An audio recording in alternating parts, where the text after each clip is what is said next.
আসসালামু আলাইকুম। Job basic math প্রিপারেশনের পক্ষ থেকে সবাইকে স্বাগতম। আমি মনিরুজ্জামান আছি আপনাদের সাথে। 49তম স্পেশাল বিসিএস। তো এখানে যারা আবেদন করেছেন এবং কি এখানে প্রিপারেশন নিচ্ছেন, তাদের উদ্দেশ্যে কিন্তু হচ্ছে আমাদের এই স্পেশাল সাজেশন গুলা রয়েছে। তো যারা হচ্ছে আমাদের এই স্পেশাল সাজেশন গুলো সংগ্রহ করেছেন, তারা আমাদের কাছে একটা কথা জানতে চেয়েছেন। সেটা হচ্ছে যে বাংলা সাহিত্য থেকে 5 মার্কের কোশ্চেন থাকবে এমসিকিউতে। এই কোশ্চেন গুলো থাকবে কিন্তু শুধু হচ্ছে প্রাচীন ও মধ্যযুগ থেকে, আর আধুনিক যুগ 1800 সাল থেকে শুরু করে বর্তমান সময় পর্যন্ত। এই সময়ের মধ্যে যে সাহিত্যকর্মগুলো রয়েছে, সেখান থেকে হচ্ছে এই 5 মার্কের কোশ্চেন থাকবে, এই 5টা এমসিকিউ থাকবে। তো এটা কিন্তু সিলেবাসে বলা আছে। তো এখন হচ্ছে আপনারা বলেছিলেন যে এই প্রাচীন যুগ ও মধ্যযুগ থেকে আপনাদের কি কি পড়তে হবে, আর আধুনিক যুগ থেকে আপনারা কি কি পড়বেন। তো যারা হচ্ছে আমাদের এই স্পেশাল সাজেশন গুলো সংগ্রহ করেছেন, তাদের আমি বলবো যে আপনাদের কিন্তু এই 4টা সিটি দেওয়া হয়েছে, এবং কি এটার সাথে আরো আদার্স অনেকগুলা সিটি দেওয়া হয়েছে। তার মধ্যে হচ্ছে আপনারা যেটা বেশি পড়বেন সেটা হচ্ছে প্রাচীন ও মধ্যযুগ, আধুনিক যুগ 1800 সাল থেকে শুরু করে বর্তমান, মানে হচ্ছে যে এই 4টা সিট। আমি হচ্ছে একটু দেখিয়ে দেওয়ার চেষ্টা করি। দেখেন যে এখানে আমরা প্রথম যে শীটটা দিয়েছি বাংলা সাহিত্যের প্রাচীন যুগ ও চর্যাপদ, এই যে শীটটা রয়েছে এই শীটটা খুব ভালো করে পড়বেন। আর যারা হচ্ছে আমাদের চ্যানেলের ভিডিওগুলো দেখে প্রিপারেশন নিচ্ছেন, তাদের আমি বলবো যে আপনারা আমাদের ভিডিওগুলো ফলো করেন। আমাদের এই সাজেশনের মধ্যে যে প্রশ্নগুলো আমরা দিয়েছি, সেই প্রশ্নগুলো আমরা ক্লাস হিসেবে আপনাদের দেওয়ার চেষ্টা করব। ধৈর্য ধরে অপেক্ষা করে ভিডিওগুলো দেখবেন। তো আমি হচ্ছে আজকে আমাদের এই সাজেশন থেকে একটা শীট পড়ে দিব, যে আসলে আমাদের এই সাজেশনের মধ্যে কি কি প্রশ্ন দেওয়া আছে। আর যারা হচ্ছে আমাদের শীট নিয়েছেন, তাদের আমি বলবো যে আমি যেভাবে বলতেছি ঠিক সেইভাবে হচ্ছে আপনারা নিজে থেকে প্রিপারেশন নেওয়া শুরু করেন। আমি এতটুকু গ্যারান্টি দিতে পারি যে আমাদের এই সাজেশনটা যদি আপনি খুব ভালো করে মনোযোগ সহকারে পড়েন, অবশ্যই হচ্ছে আপনি এখানে জেনারেল 100 মার্কের মধ্যে দেখা যাবে যে 80টা প্রশ্ন হুবহু কমন পাবেন এই শীট থেকে। কারণ হচ্ছে আমাদের এই শীটটা আমি ঠিক ওইভাবেই তৈরি করার চেষ্টা করেছি, মানে যে প্রশ্নগুলো আসার মতো, বা দেখা গেছে যে বিভিন্ন ধরনের যে আমাদের প্রকাশনী বইগুলো আছে, সেই বইগুলা ঘেটে বেশ কয়েকটা বই, একটা সাবজেক্টের জন্য বেশ কয়েকটা বই ঘেটে আমি এই সাজেশনগুলো সংগ্রহ করার চেষ্টা করেছি এবং কি তৈরি করার চেষ্টা করেছি। তো এটা হচ্ছে পড়বেন। তারপরে হচ্ছে দেখেন যে রয়েছে যে মধ্যযুগ, বৈষ্ণব পদবলী, শ্রীকৃষ্ণ কীর্তন কাব্য ও জীবন সাহিত্য, এই শীটটা যে নিয়েছেন, এই 2 নম্বর যে শীটটা, এই শীটটা খুব ভালো করে পড়বেন। তারপরে হচ্ছে আপনারা চলে যাবেন যে আধুনিক যুগ, যেটা হচ্ছে আমি পড়তে বলছি এখানে, যে এই আধুনিক যুগ থেকে আধুনিক যুগে গুরুত্বপূর্ণ লেখক পর্ব 1, এই শীটটা খুব ভালো করে পড়বেন। আর হচ্ছে দেখবেন যে 8 নম্বর যে লেকচার শীটটা রয়েছে আমাদের আধুনিক যুগে গুরুত্বপূর্ণ লেখক পর্ব হচ্ছে 2, এইখানে যে শীটটা রয়েছে এই শীটগুলো হচ্ছে খুব ভালো করে পড়ে ফেলবেন। ইনশাল্লাহ আপনারা এখানে 5 কমন পাবেন। এটা তো আমি হচ্ছে আজকে আধুনিক যুগে গুরুত্বপূর্ণ লেখক পর্ব 2, যে এই শীটটা হচ্ছে দেখাবো। যারা হচ্ছে নিজে সেখান থেকে হচ্ছে আপনারা শুধুমাত্র এই টপিক গুলা পড়বেন এই আধুনিক যুগ ও গুরুত্বপূর্ণ লেখক পর্ব থেকে। সেটা হচ্ছে যে কাজী নজরুল ইসলাম। এই তো যেমন হচ্ছে কাজী নজরুলের যে বেসিক যে পরিচয়টা, সেটা হচ্ছে আমরা এখানে দেওয়ার চেষ্টা করেছি। তারপর হচ্ছে বিবাহ সন্তান, এখানে হচ্ছে ওনার জীবনটা কিভাবে কাটিয়েছে সেটা হচ্ছে আমরা এখানে আলোচনা করেছি। দেন হচ্ছে আমরা চলে গিয়েছি যে ওনার যে গুরুত্বপূর্ণ সাহিত্যকর্মগুলো রয়েছে সেগুলো হচ্ছে কি, তার মধ্যে দেখেন যেমন নজরুলের হচ্ছে রচনাবলী, নজরুলের যে রচনাবলীগুলা খুবই গুরুত্বপূর্ণ, সেগুলো হচ্ছে এখানে নেওয়া হয়েছে। যেমন হচ্ছে নাটক রয়েছে 4টি, কিশোর নাটিকা হচ্ছে 2টি, প্রবন্ধ গ্রন্থ হচ্ছে 5টি, তারপর নিয়েছে যে উপন্যাস হচ্ছে 3টি, কিশোর কাব্য হচ্ছে 2টি, বঙ্গানুবাদ 3টি, তারপর নিয়েছে যে কাব্য অনুবাদ হচ্ছে 3টি, কবি গ্রন্থ 22টি। এই হচ্ছে গুরুত্বপূর্ণ যে রচনাবলীগুলো, সেগুলো হচ্ছে আমরা এখানে নিয়েছি। তো এটা হচ্ছে আপনারা যেখান থেকে পড়েন, আমাদের সাজেশন থেকে পড়েন, বা হচ্ছে আপনারা যে কোনো বই থেকে পড়েন, ঠিক এতটুকু পড়বেন, এর বাইরে পড়ার প্রয়োজন নেই। তারপর আমরা চলে যাব হচ্ছে প্রবন্ধ রচনা ও নিষিদ্ধ যে গ্রন্থগুলো ছিল নজরুলের, সেগুলো হচ্ছে কি কি। যেমন হচ্ছে এখানে হচ্ছে বেতার দান, আর এটা হচ্ছে প্রথম প্রকাশিত হয়েছিল 1922 সালে সেটা। আর এটা হচ্ছে প্রথম প্রকাশিত গ্রন্থ ও গল্প গ্রন্থ। তার বাউন্ডুলের আত্মকাহিনী, এটা 1999 সালে প্রকাশিত হয়। আর এটা ছিল প্রথম প্রকাশিত রচনা। মুক্তি, এটা 1999 সাল প্রথম প্রকাশিত কবিতা। তারপরে রয়েছে যে অগ্নিবীণা, 1922 সালে প্রকাশিত হয়, প্রথম প্রকাশিত কাব্যগ্রন্থ। তারপরে নিয়েছে হচ্ছে বাদনহারা, 1927 সালে প্রথম প্রকাশিত হচ্ছে উপন্যাস। তারপরে হচ্ছে ঝিলিমিলি 3টি নাটক একত্রে 1930 সালে প্রকাশিত হয়, প্রথম প্রকাশিত নাট্যগ্রন্থ। তারপর হচ্ছে যুগবাণী, 1924 সাল প্রথম নিষিদ্ধ গ্রন্থ। রচনা ও নিষিদ্ধ যে গ্রন্থগুলা এগুলো থেকে ইনশাল্লাহ কমন পাবেন, এর বাইরে আর আপনাকে একটাও পড়তে হবে না, এতটুকু পড়েন এনাফ। তারপরে হচ্ছে নজরুলের কাব্যগ্রন্থগুলা। তো নজরুলের হচ্ছে এখানে কাব্যগ্রন্থগুলো হচ্ছে আমরা এখানে নিয়েছি। তো এটা জাস্ট শুধু হচ্ছে নামগুলো আমি বলবো, আর প্রকাশনাকাল আপনারা একটু বিস্তারিত দেখে নেবেন যেখান থেকে পড়েন। আর যদি আমাদের সাজেশন যারা নিয়েছেন বা আমাদের সাজেশন যারা সংগ্রহ করবেন তাদের আমি বলবো আমাদের সাজেশনের মধ্যে এখানে খুব গুরুত্বপূর্ণ যেগুলো সেগুলো হচ্ছে এখানে দেওয়া আছে, এর বাইরে কিছু নেই। তারপর হচ্ছে দেখেন যে অগ্নিবীণা 1922 সাল, বিশের বাসী 1924 সাল, তারপর হচ্ছে ভাঙার গান 1924 সাল, সাম্যবাদী 1925 সাল, সর্বহারা 1926 সালে প্রকাশিত হয়। তারপর হচ্ছে ফণিমনসা 1927 সালে প্রকাশিত হয়। তারপর হচ্ছে সন্ধ্যা 1929 সাল, প্রলয় শিখা 1930 সাল, দুলনচাপা 1923 সাল, ছায়ানট 1924 সাল, পূর্বের হাওয়া 1925 সাল, হিন্দু হিন্দুল 1927 সালে প্রকাশিত হয়। চক্রাবাক 1929 সালে প্রকাশিত হয়। মরু ভাস্কর 1957 সালে প্রকাশিত হয়। তারপর হচ্ছে ঝিঙে ফুল 1926 সালে প্রকাশিত হয়। তারপর হচ্ছে ঝড় 1960 সাল, নতুন চাঁদ 1945 সাল। তো এই হচ্ছে আসলে কাব্যগ্রন্থগুলা, তো এখানে হচ্ছে আমরা দিয়েছি। তারপরে দেখেন যে নজরুলের মোট নিষিদ্ধকৃত গ্রন্থ হলো 5টি, সেই 5টি হচ্ছে এখানে দেওয়া আছে। যেমন হচ্ছে যুগমণি প্রবন্ধ, তারপরে রয়েছে বিশের বাসী কাব্যগ্রন্থ, তারপর হচ্ছে ভাঙ্গার কাব্য, প্রলয় শিখা কাব্য, চন্দ্রবিন্দু গানের বই। এই হচ্ছে নজরুলের 5টি নিষিদ্ধ গ্রন্থ। তারপরে হচ্ছে দেখেন যে এখানে হচ্ছে আমরা যে বিষয়গুলো আলোচনা করেছি, যে নজরুলের বাজেয়াপ্রাপ্ত কবিতা, তো এখানে হচ্ছে এতটুকু আপনারা একটু দেখার চেষ্টা করবেন যারা আমাদের সাজেশন নিয়েছেন। সবকিছু হচ্ছে ক্লাসে দেখানো সম্ভব না, যারা হচ্ছে আমাদের সাজেশন সংগ্রহ করেছেন তাদের আমি বলবো এতটুকু খুব ভালো করে পড়ে ফেলবেন।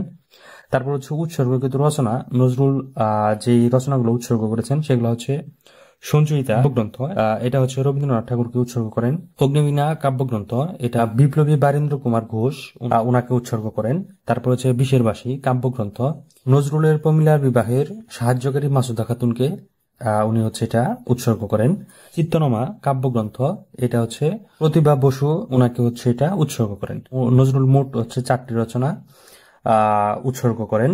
তারপর রয়েছে যে দেখেন নজরুলের 3টি গল্পগ্রন্থ, সেই 3টি গল্পগ্রন্থ হচ্ছে ব্যথার দান, রিক্তের বেদন আর শিউলিমালা। এই হচ্ছে 3টি। এখানে দেখেন যে বিষয়গুলা খুবই গুরুত্বপূর্ণ সেগুলো হচ্ছে আমরা এখানে হেডলাইন করেছি, দেন হচ্ছে এখানে আমরা এই টপিকগুলা এখানে তুলে ধরার চেষ্টা করছি। এইভাবে যদি আপনারা পড়েন দেখা যাবে যে আপনাদের অনেকটাই মনে থাকবে। বইতে দেখা যায় যে গড়বাধা লিখা পড়ে মনে রাখাটাও কষ্টের। তো তারপরে হচ্ছে নজরুলের নাট্যকাব্য, নজরুলের হচ্ছে ঝিলিমিলি, মধুমালা, পুতুলের বিয়ে, এগুলো হচ্ছে আমরা কত সালে প্রকাশিত হয়েছে সেগুলো হচ্ছে এখানে আলোচনা করার চেষ্টা করেছি। দেন হচ্ছে আমরা চলে গেছি যে নজরুলের চলচ্চিত্র। তো নজরুলের যে চলচ্চিত্রগুলো রয়েছে সেটা হচ্ছে এখানে আমরা আলোচনা করেছি। তারপর হচ্ছে অন্যান্য যে সাহিত্যকর্মগুলো রয়েছে সেগুলো হচ্ছে আমরা এখানে দেওয়ার চেষ্টা করেছি।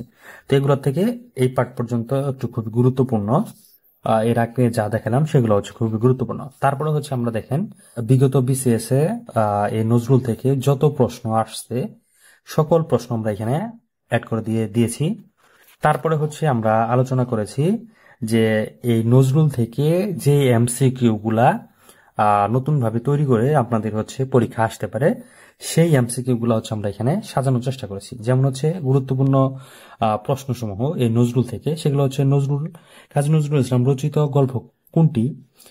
এখানে হচ্ছে 4টা অপশন দেওয়া আছে, তার মধ্যে হচ্ছে খ নাম্বার যেটা পদ্মকুকুরা, এটা হচ্ছে সঠিক উত্তর। তারপর রয়েছে যে নিচের কোনটি কাজী নজরুলের কাব্য অনুবাদ, তো এখানে 4টা অপশন রয়েছে, তার মধ্যে ঘ নাম্বার যে অপশনটা রয়েছে যে রুবাইয়াত ই হাফিজ, এটা হচ্ছে সঠিক। তারপর হচ্ছে 3 নাম্বার যে প্রশ্নটা আমরা নিয়েছি যে কাজী নজরুল ইসলামের প্রেম অনুভূতিমূলক কাব্য কোনটি, এখানে 4টা অপশন রয়েছে, তার মধ্যে হচ্ছে দুলনচাপা, এটা হচ্ছে সঠিক। খুবই গুরুত্বপূর্ণ একটা প্রশ্ন এটা।